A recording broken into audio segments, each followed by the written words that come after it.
جمعہ کا دن اور جمعہ کی نماز انتہائی قیمتی دن ہے اور انتہائی قیمتی نماز ہے۔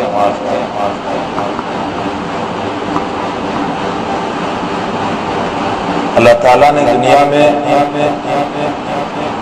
بہت ساری امتوں کو بھیجا۔ کتنی امت بھیجی کوئی نہیں کہہ سکتا ہے،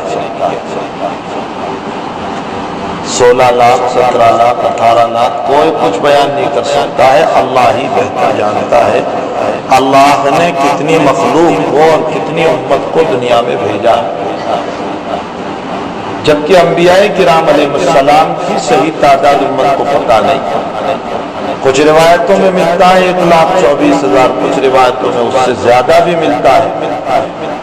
اسی لیے ہمیں یہ کہا گیا کہ تم یہ نہ کہو کہ میں 1,24,000 پر ایمان لائی، یہ کہو میں تمام نبیوں پر ایمان لائی۔ 1,24,000 میں ممکن ہے زیادہ نبی ہو تو ان نبیوں کا انکار ہو جائے، اس لیے عدد کے اعتبار سے نہ کہو، یہ کہو اللہ کے سارے نبیوں پر ہمارا ایمان ہے۔ تو بہت ساری امتیں دنیا میں آئی، ان تمام امتوں میں سب سے بڑی 3 امت، ایک بنی اسرائیل جس کو یہود اور جوئس سے تعبیر کیا جاتا ہے،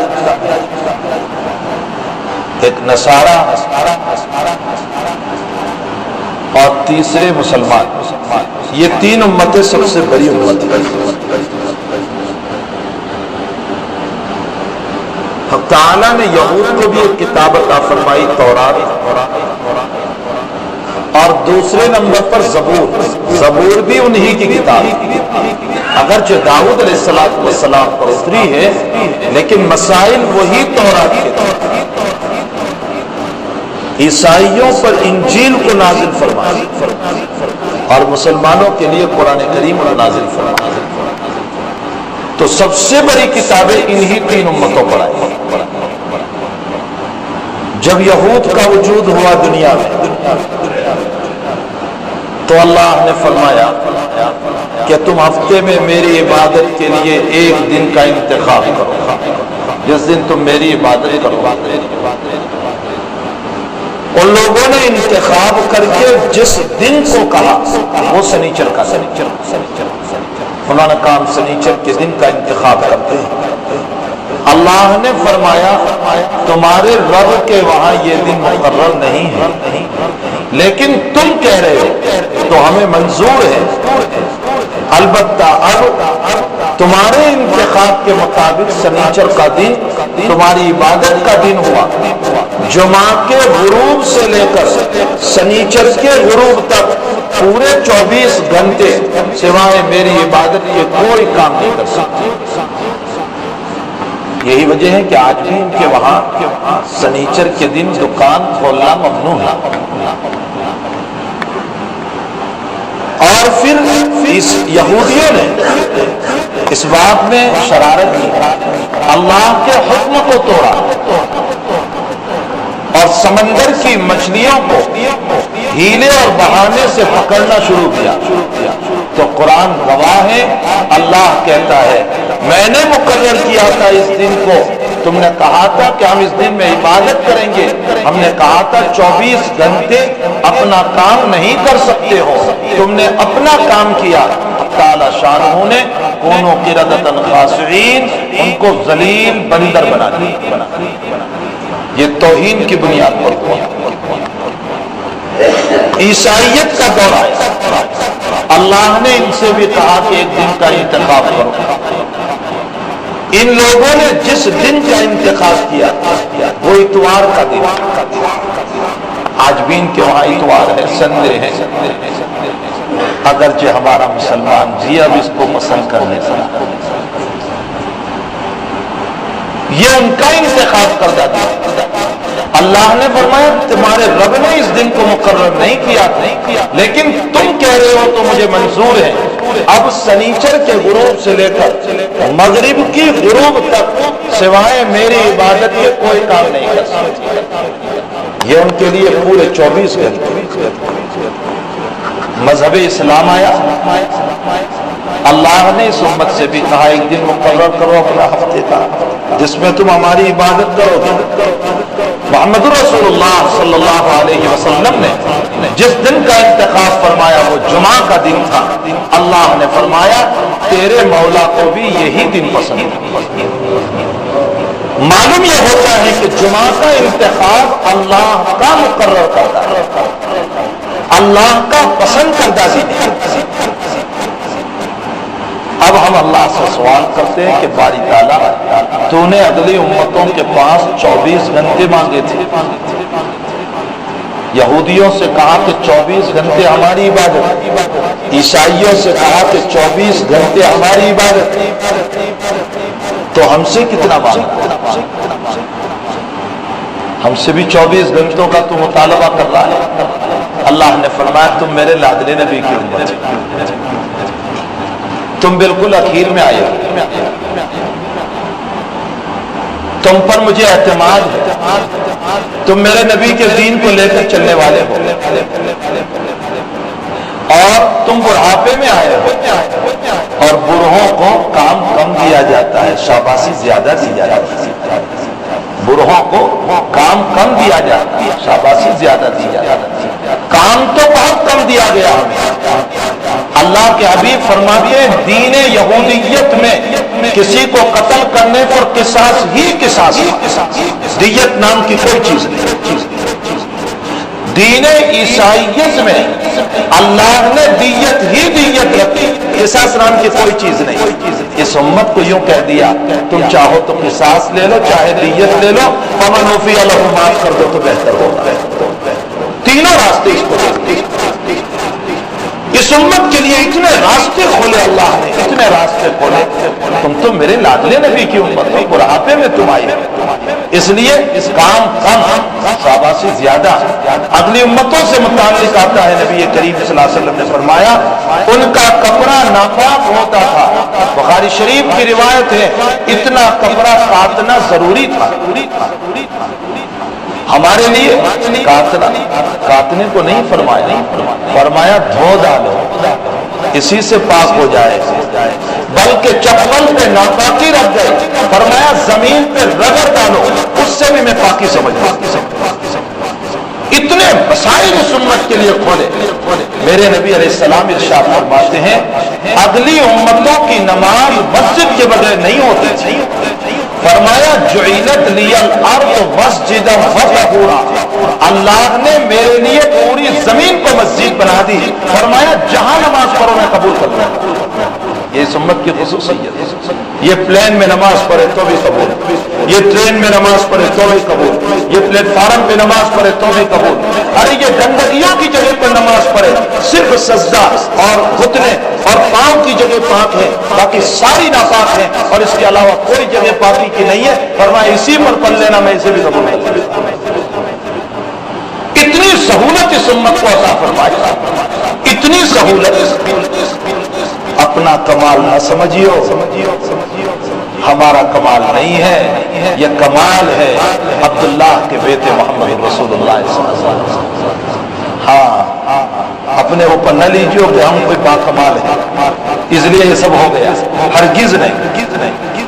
ایک سفر کا واقعہ، اللہ کے حبیب پاک صلی اللہ علیہ وسلم واپس تشریف لا رہے، رات کا وقت تھا، قیام کر لیا، صبح چلنے کا حکم دیا، تو لادلی بیوی کہہ رہی ہے ہار گم ہو گیا میرا۔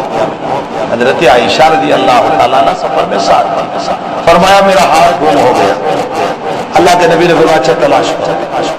اب تلاش کرنے میں وقت نکلا جا رہا ہے، پانی کا نظام نہیں، وضو کیسے کرے، نماز کیسے پڑھے، آگے چلیں گے تو پانی ملے گا، فجر کی نماز پڑھیں گے، کیا کریں؟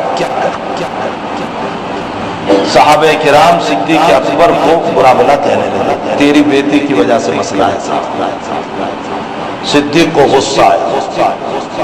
بخاری شریف کی روایت ہے جہاں حضور پاک صلی اللہ علیہ وسلم کا خیمہ تھا وہیں حضرت عائشہ، فرمایا حضرت عائشہ نے کہ اللہ کے حبیب اپنا سر مبارک میری ران پر رکھ کر سوئے ہوئے، اور ابا جی آئے غصے میں اور آہستہ آہستہ دانتنے لگے۔ حضور کی آنکھ نہ کھلے اس وقت، بہت سخت مجھے کہنے لگے اور رہا نہیں گیا بولتے بولتے. جب بولتے بولتے غصہ بہت آتا ہے نا تو ہاتھ اٹھ جاتا ہے. فرمایا ابا جی سے رہا نہیں گیا تو مجھے یہاں چوٹیاں دینا شروع کیا. زور سے مارتے تو آواز ہو جاتی، یہاں دبانا شروع. فرمائی اتنے زور سے ابا جی دبا رہے تھے لیکن میں اس لیے نہیں ہل رہی تھی کہ میرے نبی کی آنکھ نہ کھل جائے، اس لیے میں پیسے نبی کی آنکھ کھل ہی. اللہ کے نبی بیٹھے. فرمایا صدیق کیا بات ہے، کیا ہوا؟ فرمایا اس کی وجہ سے فجر کی نماز کا مسئلہ ہے، پانی ہے نہیں، وضو کا نظام نہیں، ہم کہاں فجر کی نماز پڑھیں گے، نماز قضا ہو جائے گی اس کے ہار کی تلاش میں. اللہ کے حبیب نے فرمایا لاز ہے، فکر نہ کرو، اللہ کو راستہ نکالا. اتنے میں وحی کے آثار شروع ہوئے. آقا صلی اللہ علیہ وسلم وہی چادر اوڑھ کر لیٹ گئے. تھوڑی دیر کے بعد بیٹھے ہیں، وہی ختم ہوئی، ہنستے ہوئے مسکراتے ہوئے بیٹھے اور فرمایا صدیق تیری بیٹی کی وجہ سے اللہ نے میری پوری امت کا مسئلہ حل کر دیا. فرمایا اللہ کے حبیب کیا مسئلہ اتارا؟ فرمایا ابھی ابھی اللہ نے آیت اتاری فَإِن لَّمْ تَجِدُوا مَاءً فَتَيَمَّمُوا صَعِيدًا طَيِّبًا فَامْسَحُوا بِوُجُوهِكُمْ وَأَيْدِيكُمْ. فرمایا اگر تمہیں کہیں پانی نہ ملے تو اس صورت میں زمین پر دو ہاتھ مار کر تیمم کر لینا، میں تمہاری تیمم والی نماز بھی قبول کر لوں گا. یہ عائشہ کے رونے کے اوپر ہمیں ملا ہے. یہ تیمم کا مسئلہ عائشہ کے رونے پر ملا. اللہ کے حبیب نے اسی طرح نماز پڑھائی، تیمم کر کے نماز پڑھی. نماز پڑھ لی، اپنی اپنی سواریاں اٹھانے لگے تو وہی قریب میں اونٹنی کو اٹھایا تو ہار تو وہی پڑا ہوا تھا، بالکل قریب میں پڑا ہوا تھا. محدثین فرماتے ہیں کہ اللہ چاہتا تو یہ بھی تو وہی اتار سکتا تھا، اونٹنی اٹھاؤ وہاں مل جائے گا اور جلدی چلو آگے. لیکن اللہ کو اس امت کو نوازنا تھا، اس لیے تھوڑے سے ہار کا مسئلہ بن گیا اور قیامت تک کے لیے ہمارا مسئلہ آسان ہو. اس امت کو بہت ملا ہے لیکن یہ سب صدقہ ہے محمد رسول اللہ صلی اللہ علیہ وسلم کا. میرے بھائیوں اللہ کا حبیب بہت پیارا، اللہ کو بہت پیارا ہے، بہت پیارا ہے. ہمارے حضرت شیخ رحمۃ اللہ علیہ حضرت مولانا محمد زکریا صاحب کاندلوی ثم المہاجر المدنی اکثر فرمایا کرتے تھے یہ نبی جتنا پیارا ہے اس کی ادائیں بھی اتنی ہی پیاری. یہ نبی جتنا پیارا ہے اس کی ادائیں بھی اتنی ہی پیاری ہے. فرمایا نبی سے تو محبت کرتے ہو، ان کی اداؤں سے محبت نہیں ہے. نبی سے محبت کرتے ہو، ان کی اداؤں سے محبت نہیں ہے. فرمایا اگر نبی سے محبت ہے تو نبی کی اداؤں سے بھی محبت ہونی چاہیے. تو میں یہ کہہ رہا تھا کہ تعالی شاہ سے ہم پوچھتے ہیں کہ اللہ تو نے اگلی امتوں کو 24 گھنٹے مانگے تھے، ہم سے کتنا مانگتا ہے؟ جمعہ کا دن تو نے دے دیا، کتنا مانگتا ہے؟ اللہ کہتا ہے تم بہت ذوق میں آئے، تم بڑھاپے میں آئے. سب سے پہلے ساری دنیا کے بڑھاپے کی ابتدا ابراہیم علیہ السلام کا. یاد رکھیے آدم علیہ السلام سے لے کر نوح علیہ السلام تک یہ بچپنے کا زمانہ ہے، دنیا کا بچپنا، یہ دنیا کا بچپنا ہے. اسی لیے آدم سے نوح تک کوئی خاص شرعی مسائل نہیں تھے. وہاں کیا مسئلے تھے؟ کھیتی کیسے کرو گے، بچوں کی تربیت کیسے کرو گے، بچوں کو کھانا کیسے کھلاؤ گے، یہی وہ مسائل تھے سارے. نوح علیہ السلام سے جوانی شروع ہوئی دنیا کی، اور آپ جانتے ہیں کہ جوانی پر بچہ مکلف بن جاتا ہے. اب شریعت کا مکلف بنا اور نوح علیہ السلام کی شریعت سے اب اللہ کے باغیوں کے اوپر اللہ کے عذابات اتر جاتے ہیں. کیوں؟ اس لیے کہ مکلف ہو چکے ہیں، اور مکلف جب نہیں مانتا ہے تو اس کو سزائیں دی جاتی ہے. اس کے بعد جوانی چلتی رہی. حضرت ابراہیم علیہ السلام کا دور آیا تو ابراہیم پر دنیا کے بڑھاپے کی ابتدا ہوئی. سب سے پہلے دنیا میں جن کی داڑھی سفید ہوئی ہے وہ ابراہیم علیہ السلام. آپ سے پہلے کسی کی داڑھی سفید نہیں. سب سے پہلے بڑھاپے کی ابتدا ابراہیم علیہ السلام سے، اور پھر یہ بڑھاپا چلتا رہا یہاں تک کہ ہم تو بڑھاپے کی انتہا پر آئے. اور اور جب بڑھاپے کی انتہا پر آئے تو ہمیں یہ کہا 5 نمازیں پڑھو گے نا 50 کا ثواب دوں گا تمہیں. جیسے ہم اپنے بچوں کو بہلا پوچھتا کر کہتے ہیں نا بیٹے اتنا کر لو گے نا تو تمہیں یہ انعام دوں گا. اللہ ہمیں کہہ رہا ہے اس لیے کہ بچپنا اور پچپنا دونوں برابر ہوتا ہے. بڑھاپا اور بچپنا دونوں برابر ہوتا ہے. ہم بڑھاپے میں آئے ہیں, گویا بچپن کا دور ہمارے اوپر ہے, تو اللہ بھی بہلا کر پھسلا کر ہمیں کہہ رہا ہے 5 پڑھو گے نا 50 کا ثواب دوں گا, جماعت کے ساتھ پڑھو گے نا 27 نمازوں کا ثواب دوں گا, اگر 30 روزے رمضان کے رکھو گے اور رمضان کے بعد 6 روزے اور رکھ لو گے نا پورے سال کے رمضان کا پورے سال کے روزوں کا ثواب دے دوں گا. زکات دو گے اس طرح پر کہ دائیں ہاتھ سے دو بائیں کو پتہ نہ چلے, ایک ایک تمہارے پیسے کو میں اتنا بڑھاؤں گا کہ کھجور کا ایک دانہ احد پہاڑ کے برابر کر دوں گا. فرمایا اخلاص سے اگر تم حج کرو گے تو تمہیں عرفات سے ایسے واپس کروں گا کہ یومن ولدت امو, جیسے تیری ماں نے تجھ کو آج چنا ہو. اللہ پہلا پھسلا کر ہمیں دے رہا ہے اس لیے کہ بڑھاپے میں آئے ہیں, بڑھاپے میں کام کم شاباشی زیادہ دی جاتی, بس ہمیں خوب شاباشی دی جاتی. لیکن افسوس کہ اس کم کام کے باوجود اس امت نے نبھایا نہیں, اس کم کام کے باوجود یہ امت نہیں نبھاتی. کتنے فیصد ہیں جو جمعہ کے علاوہ اور نمازوں میں نمازوں کی پابندی کرتے ہیں, کتنے فیصد ہیں کہ جو رمضان میں بالکل سرعام کھانا کھاتے ہیں, حالانکہ بے حیائی ہے, بغاوت ہے اللہ سے. لیکن کتنے اللہ کے بندے وہ ہیں جو اللہ کی بغاوت پر اترے ہوئے ہیں. کتنے وہ لوگ ہیں کہ جو اذان ہوتی ہے اور نماز کے وقت میں مسجد کے دروازے سے گزر جاتے ہیں اور ان کو مسجد کی طرف جانے کی توفیق بھی نہیں ہوتی. کتنے اللہ کے بندے ہوتے ہیں, تھوڑا سا کام ہے وہ بھی ہم سے ادا نہیں ہو پا رہا ہے اللہ کا. تو اب اللہ سے ہم پوچھ رہے ہیں اللہ ہم سے کتنا وقت تو لے رہا ہے جمعہ کے دن. اللہ کہہ رہا ہے بہت تھوڑا. کتنا لے رہا ہے پھر بھی تو بول. اللہ کہہ رہا ہے اذا نودی للصلاۃ من یوم الجمعہ فاسعوا الی ذکر اللہ وذروا البیع. فرمایا جب جمعہ کی اذان ہو جائے تو اس صورت میں سارے کاروبار کو چھوڑ دو اور کاروبار کو چھوڑ کر ہماری طرف آ جاؤ. فاسعوا الی ذکر اللہ, یہاں ذکر اللہ سے مطلب خطبہ ہے, خطبہ کی طرف آ جاؤ. وذروا البیع, کاروبار کو چھوڑ دو. ذالکم خیر لکم ان کنتم تعلمون, بہتر ہے تمہارے لیے اگر تم اس بات کو سمجھو. اچھا اللہ ہم نے نماز پڑھنی, تو نماز پڑھنے کے بعد اب کیا کریں, مغرب تک بیٹھے رہیں گے مسجد میں؟ اللہ کہتے ہیں نہ ایسا نہیں. فَإِذَا قُضِيَتِ الصَّلَاةُ فَانتَشِرُوا فِي الْأَرْضِ.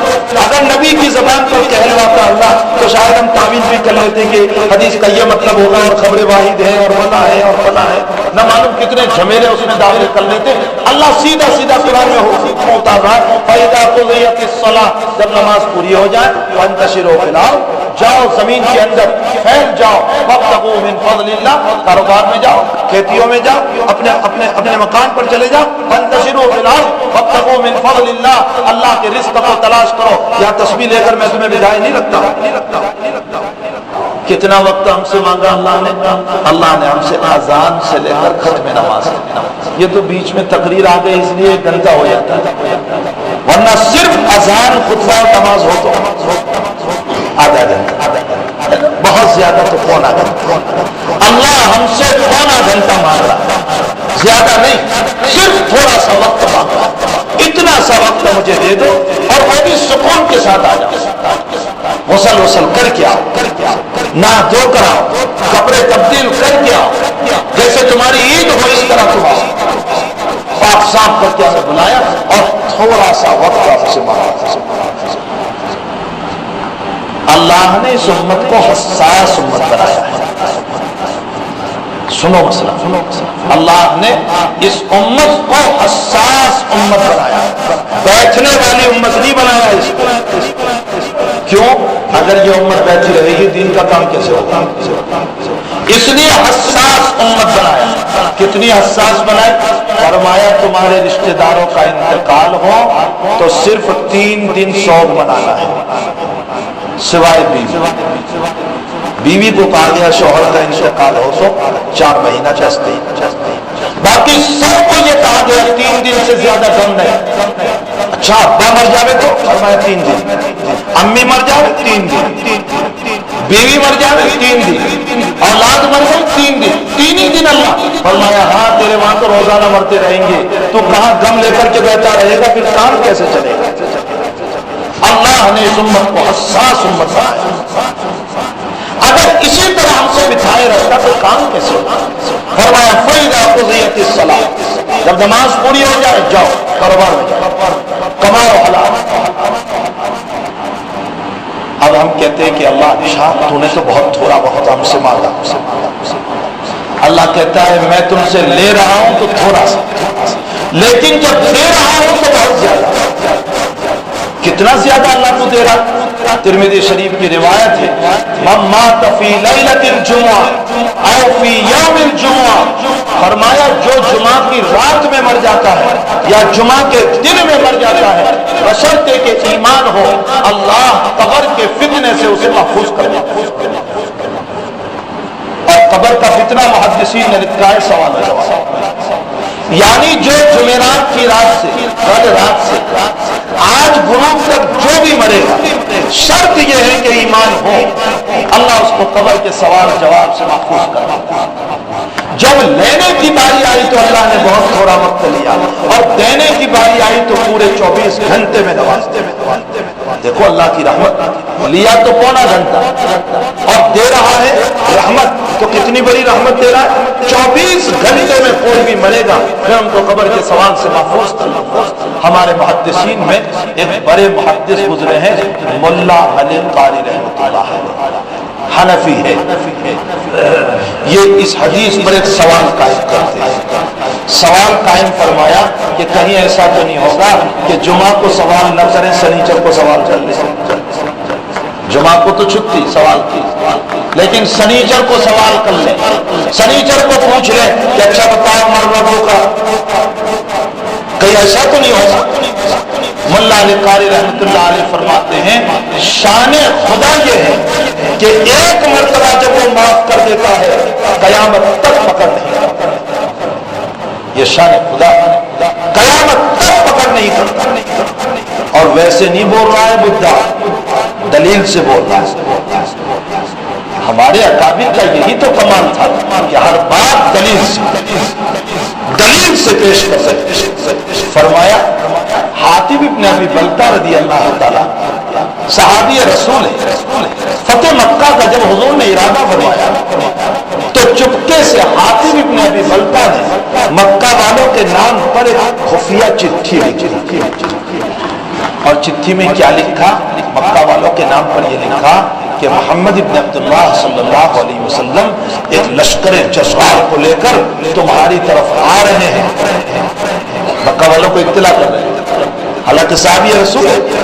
فرمایا لشکر جرار کو لے کر تمہاری طرف آ رہے ہیں، اور لشکر بھی وہ ہے جو رات کے اندھیرے کی طرح مسلسل چل رہا ہے۔ اور پھر اخیر میں لکھا وَلَوْ جَاءَ محمد صلی اللہ علیہ وسلم وحدہ، اگر اکیلے محمد بھی آ جائے تو تمہارے لیے کافی ہو جائے گا۔ خط کا مضمون یہ مکے سے ایک عورت آئی تھی مدینے، اس کو چپکے سے دے دیا اور یہ کہا کہ وہاں مکہ کے سرداروں کو دے دینا، ابو سفیان وغیرہ۔ اللہ کے نبی کو جبریل امین نے آ کر بتایا کہ اس طرح کا پیغام جا رہا ہے اور آپ کے صحابی بھیج رہے ہیں، اور اس نام کی عورت ہے، سارا اس کا نام ہے، اور روضہ خاک ایک جگہ ہے مدینہ سے باہر، وہاں وہ عورت ملے گی، اس کے پاس وہ چٹھی موجود ہے، وہاں سے لے آؤ۔ حضور پاک صلی اللہ علیہ وسلم نے حضرت علی رضی اللہ تعالیٰ عنہ اور مقداد ابن اسود رضی اللہ تعالیٰ ان دونوں کو روانہ کیا، فرمایا جاؤ روضہ خاک پر ایک عورت ملے گی، اس کا نام سارا ہے، اس کے پاس تمہیں چٹھی ملے وہ لے آؤ۔ یہ دونوں گئے، اسی جگہ پر عورت ملی، اس سے کہا روکا لا، اس نے کہا ماں معی کتاب، میرے پاس کوئی روکا نہیں ہے۔ حضرت علی نے کہا میرا نبی جھوٹ نہیں بول سکتا، تیرے پاس روکا ہے۔ آگے حضرت علی نے فرمایا آتنی الکتاب او لنجردنکی، چٹھی دے ورنہ کپڑے اتاروں گا، کپڑے اتار کر تلاشی کروں گا، نبی جھوٹ نہیں بول سکتا، تیرے پاس موجود ہے۔ اس نے چوٹی کے اندر رکھ کر کے پجامے کے نیچے دبایا، وہاں سے نکالا، حضرت علی کو دیا، اس میں یہی مضمون تھا، لے کر آئے نبی کریم صلی اللہ علیہ وسلم مسجد نبوی میں تشریف فرمائے، صحابہ بیٹھے ہوئے، حاتب ابن ابی بلتہ کو بلایا، اللہ کے نبی نے خط کا مضمون پڑھ کر فرمایا حاتب تم نے یہ کیوں کام کیا، ایسا کیوں میرے راز کو وہاں لکھا؟ حاتب کوئی جواب دے اس سے پہلے حضرت عمر نے فرمایا دانی یا رسول اللہ حضرت و حاضر منافق، مجھے اجازت دیجیے میں اس منافق کی گردن اڑا دوں، اس نے آپ کے راز کو فاش کیا۔ اللہ کے حبیب نے عمر کی طرف کوئی توجہ نہیں، حاتب سے پوچھا بتاؤ تم نے ایسا کیوں کیا؟ کائنات کا مربی صلی اللہ علیہ وسلم اپنے صحابہ کے ساتھ کیسے معاملات سپا، کوئی جذبہ نہیں، کوئی غصہ نہیں۔ آقا صلی اللہ علیہ وسلم، زید بن ارقم فرماتے ہیں میں مسجد نبوی میں آیا، نماز ہو رہی تھی، میں شریک ہوا، اللہ اکبر، اتنے میں میرے پڑوس والے کو چھینک آئی، میں نے کہا الحمدللہ، چونکہ باتیں کرنا جائز تھا تو میں نے کہا الحمدللہ، تو پڑوسیوں گھور کر دیکھنے لگا، تو میں نے نمازی میں اس کو یوں کہا ثقلت قوم تیری ماں تجھ کو روئے، میں تجھ کو دعا دے رہا تھا تو تجھ کو رو رہا ہے۔ اس نے اور بول کر دیکھا، نماز پوری ہو گئی، اللہ کے حبیب نے فرمایا من کلم، کس نے بات کی؟ زید بن ارقم فرماتے میں گیا حضور کے پاس، یا رسول اللہ میں نے بات کی، فرمایا اپنے قریب کیا، محبت سے مجھ کو تعلیم دی، فرمایا اللہ نے نماز میں بات کو حرام کر دیا ہے، اب مسئلہ حرام کا اتر گیا ہے۔ زید بن ارقم فرماتے ہیں لا ضربنی ولا شتمنی، مجھے مارا بھی نہیں، مجھے برا بلا بھی نہیں کہا، میرے نبی نے اپنے سینے سے لگا کر مجھے تعلیم دی، فرمایا باپ کی شفقت مجھے نہیں ملی جو میرے نبی کو، مربی کائنات، ساری کائنات کا مربی ایسے اپنے صحابہ کی تربیت کرتا ہے، ایسے تربیت کرتا ہے جیسے معلوم ہو رہا ہے کہ ایک شفیق باپ اپنی اولاد کو لے کر کے بیٹھا ہوا ہے۔ اسی طرح پر نبی کریم صلی اللہ علیہ وسلم اپنے صحابہ کی تربیت فرمایا کرتے تھے۔ ابو داؤد شریف کی روایت ہے ایک صحابی نے ایمان قبول فرمایا، کہنے لگے عشاء اور فجر نہیں پڑھو، اللہ کے حبیب نے فرمایا چھٹی جاؤ مت پڑھو۔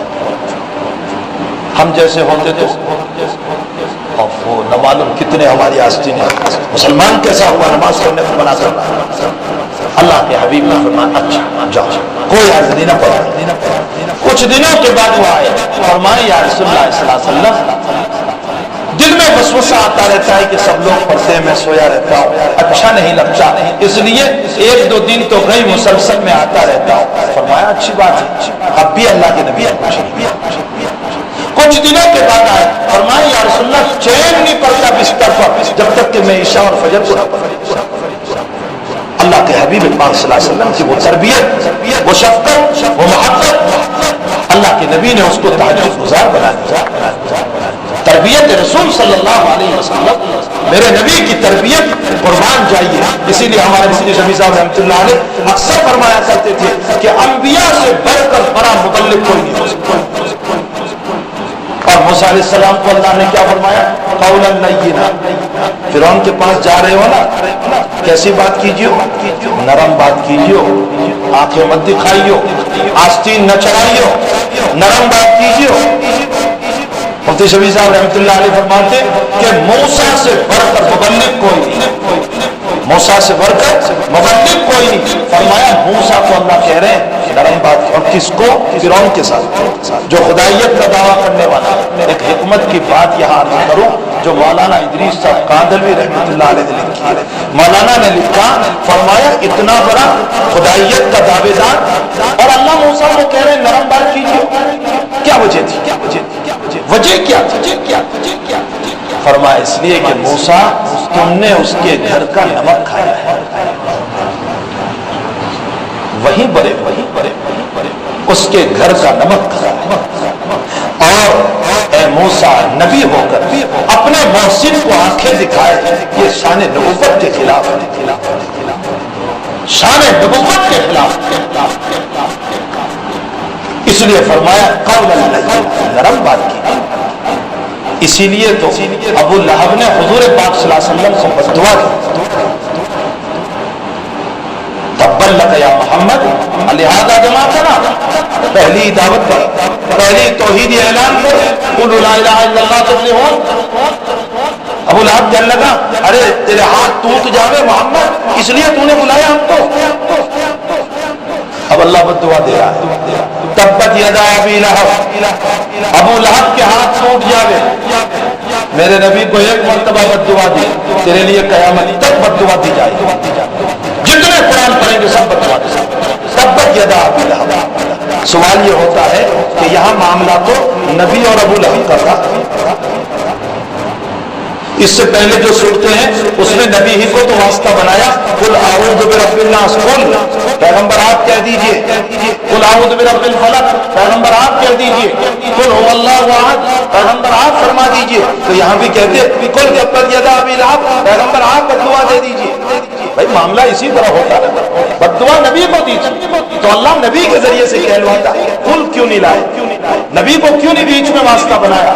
مولانا ادریس صاحب کاندھلوی فرماتے ہیں اے نبی، ابو لہب نے بچپن میں تجھے دودھ پلایا ہے، تیری تربیت کی، تیری پیدائش پر تیرے ابا نہیں تھے، اللہ کے حبیب پاک صلی اللہ علیہ وسلم کے ابا نہیں تھے، فرمایا اے میرے پیغمبر آپ کی ولادت کے موقع پر ابا نہیں تھے تو آپ کے اسی چچا نے خوشیاں منائی تھی اور خوشی میں اپنی سہیبہ نامی باندی کو آزاد کر دیا تھا کہ میں بھتیجے کی خوشی میں آزاد کرتا ہوں، اس نے تجھے کپڑے پہنائے، تجھے بڑا کیا۔ نبی کی شان کے خلاف ہے کہ تو بد دعا دے، کوئی کہے گا لو نبی اپنے محسن کو بد دعا دے رہا ہے، پیغمبر 20 سے ہٹ جاؤ میں سیدھا بد دعا اتاروں۔ یہ مولانا ادریس صاحب کاندھلوی رحمۃ اللہ علیہ نے اس آیت پر حکمت لکھی۔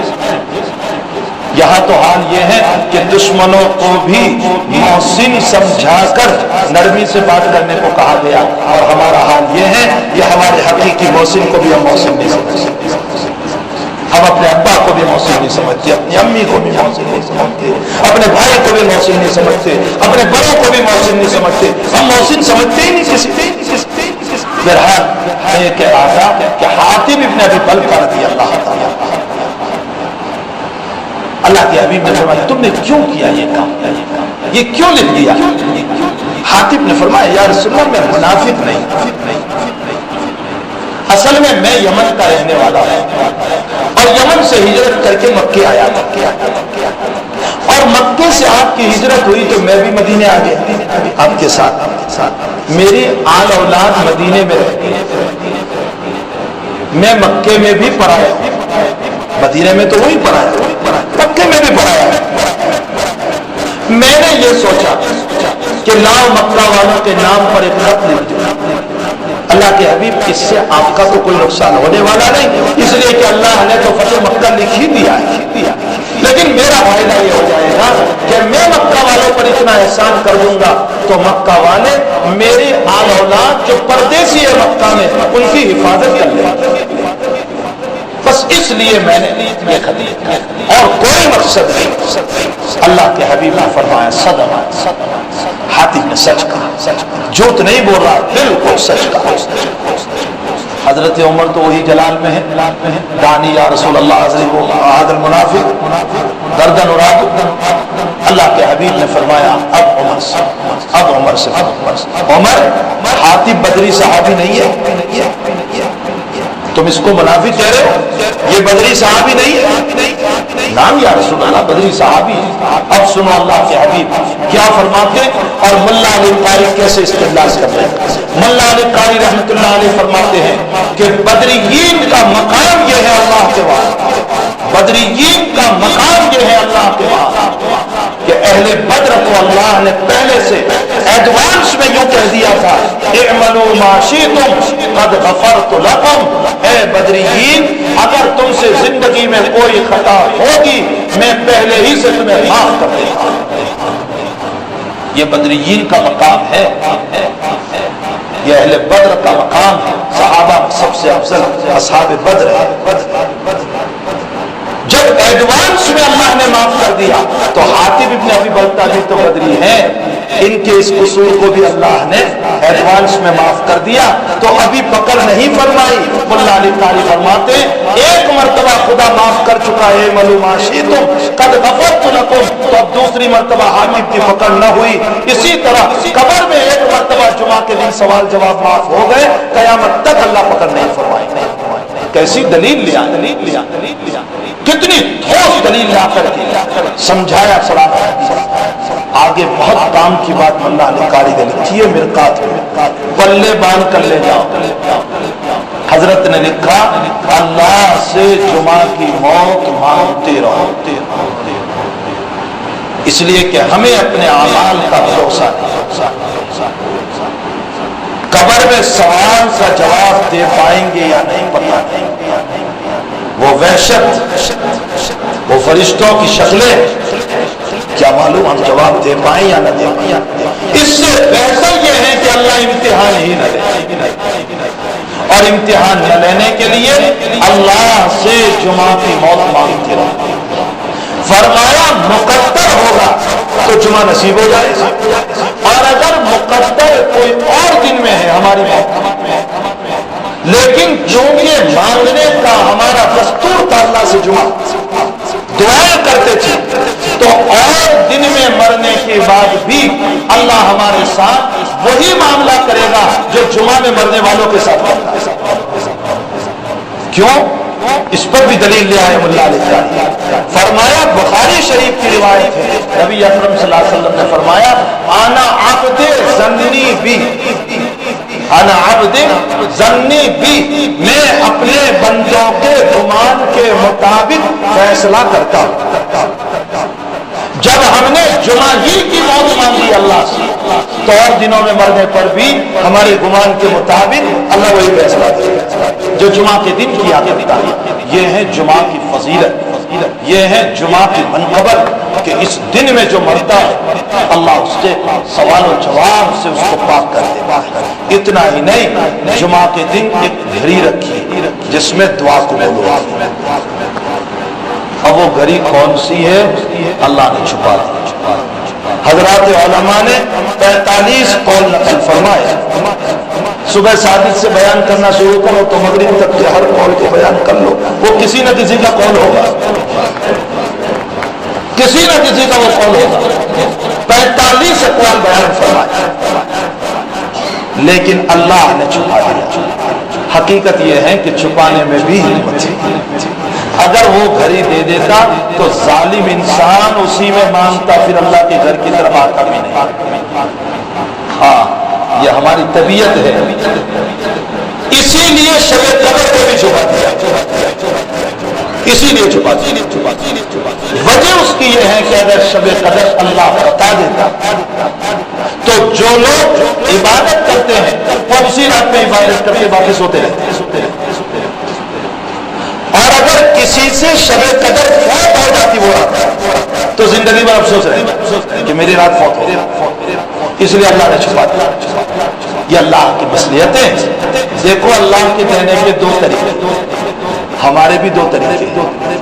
ایک طریقہ ہمارا بچے کو سیدھی سیدھی سویٹ بتا لو دے دی، اور ایک طریقہ یہ ہے کہ بیٹے کو سویٹ بتائی، چاکلیٹ بتائی، اب جب بیٹا قریب آیا تو یوں پیچھے چھپا دیا، اب بیٹا پیچھے جا رہا ہے تو ادھر سے لے لے، اب ادھر آیا تو ادھر سے لے لے، بار بار اس کو گھماتے رہے۔ اخیر میں بچہ رونا شروع کر دیتا ہے، اخیر میں جب ملتی نہیں نا تو رونا شروع کر دیتا ہے۔ اللہ نے تو سیدھے سیدھے یوں کہا ہر نماز کے بعد ایک دعا قبول کرو، یہ تو سیدھے سیدھے نہیں۔ اور ایک شب قدر اور جمعہ کی اس سات اور گھڑی کو چھپا کر یوں فرمایا کہ چھپا کر ہمیں بلا رہا ہے اور کرتا رہا ہے۔ صبح میں بھی آئے دعا کی، دوپہر میں آئے دعا کی، عصر کے بعد دعا کی، اب روتے رہے نہ معلوم یہ وقت مقام کب ہوگا، یہ وقت کب ہوگا۔ جب بہت رونے پر آیا تو اللہ اس کو دے دیتا ہے۔ اللہ کے دینے کی دو عطائیں، دونوں عطاؤں سے اللہ اللہ کی مصلحت ساتھ کون سی اللہ نے چھپائی؟ ہاں البتہ ہمارے فقہا نے کچھ لکھا ہے. ہمارے امام محمد ابن ادریس الشافعی رحمت اللہ تعالی علیہ فرماتے ہیں کہ یہ ساتھ اور یہ وقت جمعہ کی اذان سے لے کر ختم نماز تک، جمعہ کی اذان سے ختم نماز. پھر اس میں بھی بہت سارے اقوال ہو گئے.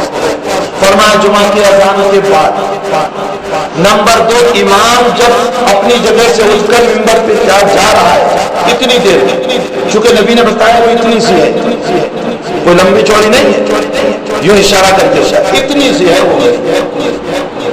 تیسرا قول یہ ہے کہ امام 2 خطبوں کے بیچ میں جب بیٹھے تو دل دل میں دعا کرو. چوتھا قول یہ ہے کہ امام خطبہ دے کر اتر کے مصلی پر جا رہا ہے، اس کے درمیان دعا کرو. اور پانچواں قول یہ ہے کہ نماز کے بعد دعا. یہ تو امام محمد ابن ادریس الشافعی کیا ہو. امام ابو حنیفہ رحمۃ اللہ علیہ فرماتے ہیں کہ عصر سے لے کر مغرب تک میں یہ ساتھ، اس لیے عصر کی نماز کے بعد تلاوت قرآن، درود شریف، ذکر، اللہ کی یاد، اللہ اللہ کرنے میں بیٹھے رہو، وہ گھڑی تمہیں ضرور نصیب ہو جائے گی اور اللہ تمہیں عطا کرے گا. امام ابو حنیفہ فرماتے ہیں کہ آدم کی تخلیق عصر کے بعد ہی ہوئی تھی، تو یہ مبارک وقت ہے. تو مبارک وقت جمعہ کے دن جمعہ مبارک، اور مبارک میں مبارک تو عصر ہی کا وقت ہو سکتا ہے، اس لیے عصر سے لے کر مغرب تک کا وہ وقت ہے. اس درمیان دعا کر لو، اللہ تعالیٰ قبول فرما لے گا. لیکن بھائی جمعہ کا پورا ہی دن بہت محترم ہے، اس لیے اس کا خاص فکر کرنا چاہیے، خاص فکر کرنا چاہیے، غسل کا اہتمام کرنا چاہیے. اور مسئلہ سنو، مسواک کے بعد میں لکھا ہے جمعہ کے دن علامہ ابن حزم ظاہری جو مسلک ظواہر سے تعلق رکھتے ہیں، ابن حزم ظاہری فرماتے ہیں کہ جمعہ کے دن غسل کرنا، یہ جمعہ کے دن مسواک کرنا، غسل نہیں مسواک کرنا، یہ شرط نماز ہے. مسواک کرے گا اسی کی جمعہ قبول ہوگی، مسواک نہیں کرے گا تو جمعہ قبول نہیں ہوگی. بہت سخت مسئلہ ہے. اب آپ کہو گے پھر تو مسئلہ ہو گیا، ہم میں سے تو اکثر کر کے نہیں آئے، پھر ہماری جمعہ کا کیا ہوگا؟ بھائی گھبراؤ مت. ائمہ اربعہ سنت کا امام شافعی، امام مالک، امام ابو حنیفہ اور امام احمد رحمہم اللہ تعالیٰ نے جمعہ کے دن مسواک کرنے کو سنت کہا.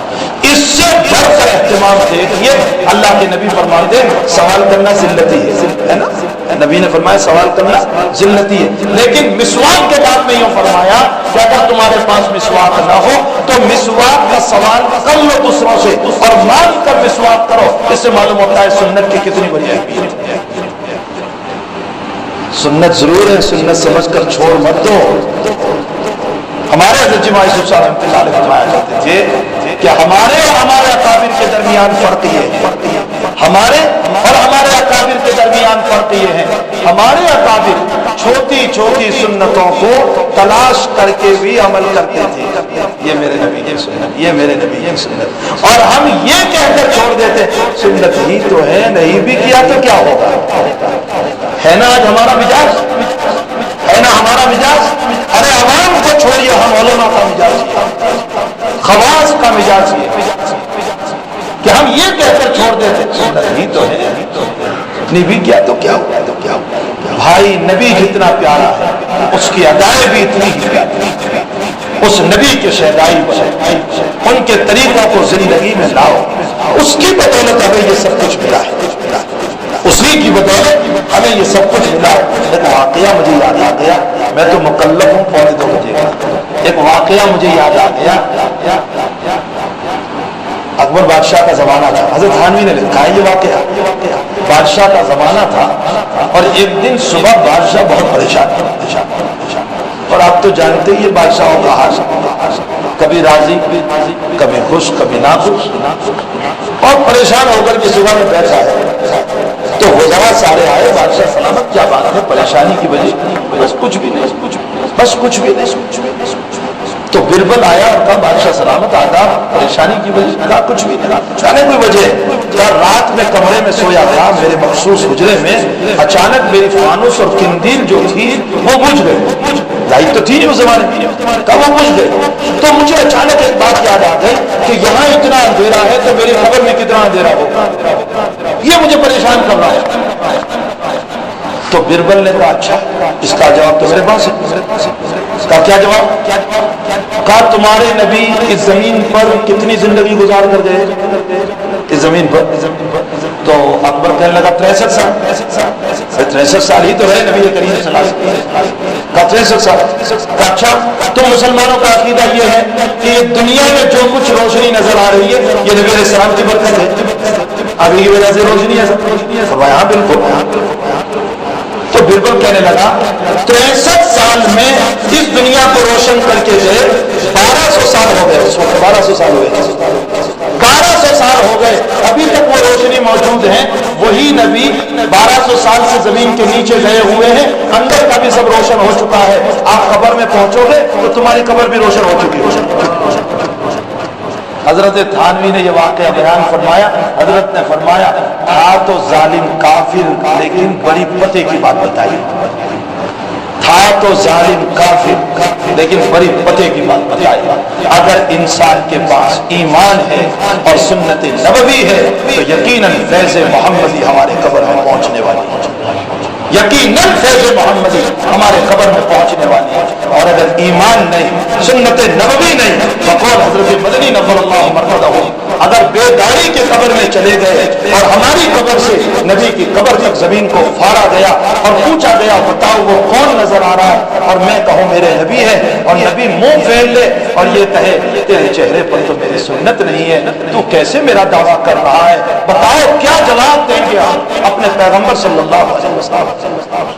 اپنے آپ کو نبی سے قریب کوشش کرو، سنتوں والی زندگی بناؤ۔ اللہ یہ واہ واہ سے کچھ نہیں ہوتا، یاد رکھیں، واہ واہ سے میں تو ابھی چلا جاؤں، آپ ابھی چلے جائیں، واہ واہ سے کچھ نہیں ہوتا۔